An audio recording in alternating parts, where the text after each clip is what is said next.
Thank you very much. আমি এখানে বসতে আসিনি, আমি জানতে এসেছি কেন আমার লোকজনদেরকে অ্যারেস্ট করা হয়েছে। আমি বা আমার কোন লোকজন সন্ত্রাসী নয়। ওরা কোন নিরীহ মানুষের গায়ে হাত দেয় না, কারোর উপর অত্যাচার করে না। আমার কোন লোকজন কাউকে খুন করেনি, কোন মেয়ের ইজ্জতের উপর হাত দেয়নি। এইসব করে ওই শয়তান হানিফ সাহেব এবং তার লোকজন। সারা শহরে প্রতিটি অসহায় গরিব বস্তিবাসী তার সাক্ষী। আর সব যেন আপনারা তার বিরুদ্ধে কোনো ব্যবস্থা নিতে পারছেন না। কেন কেন কেন হ্যাঁ, কেন আপনারা ওকে ভয় করেন? ও একজন সন্ত্রাসী খুনি, তাই?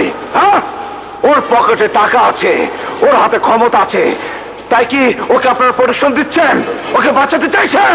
স্যার, হানিফ শাহকে আপনারা ভয় করতে পারেন, চাকরি মায়া জীবনের ভয় আপনাদের থাকতে পারে, কিন্তু আমার নেই। আমি তাই করি। আমার এই মন, আমার এই বিবেক আমাকে যা করতে বলে।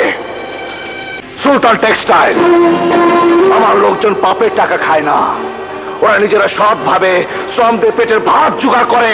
ভাত আমি জানি।